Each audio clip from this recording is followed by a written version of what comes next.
What is going on, guys, and welcome to Bootstrap tutorial. And in this video we're going to talk about glyphicons. I hope I'm pronouncing them right.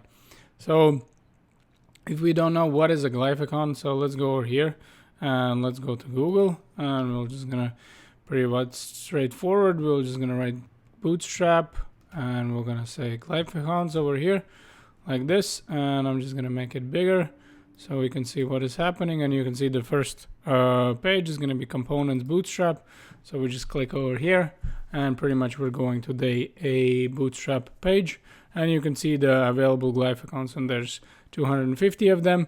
And pretty much this is going to be a syntax. You can see we write a glyphicon and then the name of the glyphicon. So how do we use them?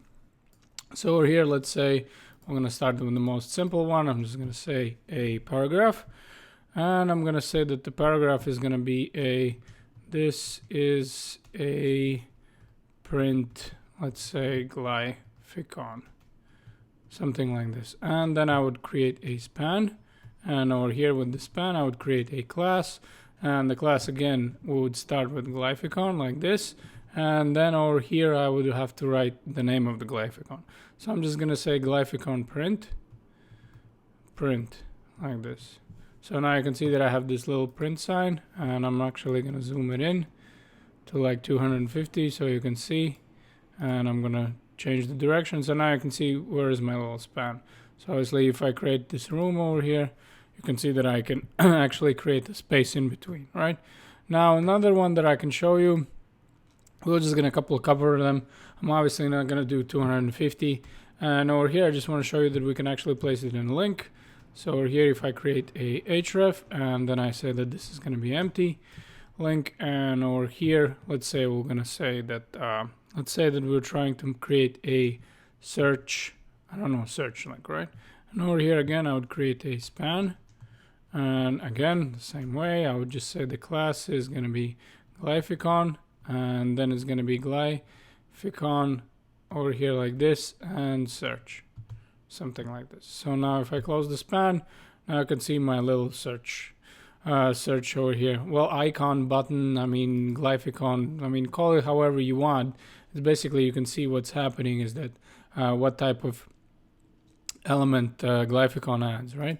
And the last thing that I would want to show you, that we can also obviously place it in a button. So if I would create a button, and if I would say the type is going to be button, and let's say class we're gonna give it like, button info over here. So I have button info, and over here again within the button we're gonna say that this is gonna be a envelope button. And now we can, I guess, zoom out a little bit over here. And if I'm again gonna place this glyphicon over here, so it would look like this. So I would create a span.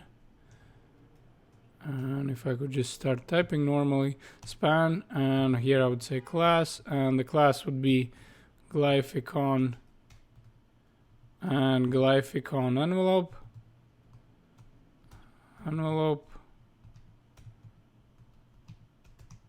And if I would close it, you can see that I have this little envelope over here. And again, only thing I would need to do is create space. So this is going to be pretty much for this video, guys. Thank you very much for watching, and I'll see you in the next one.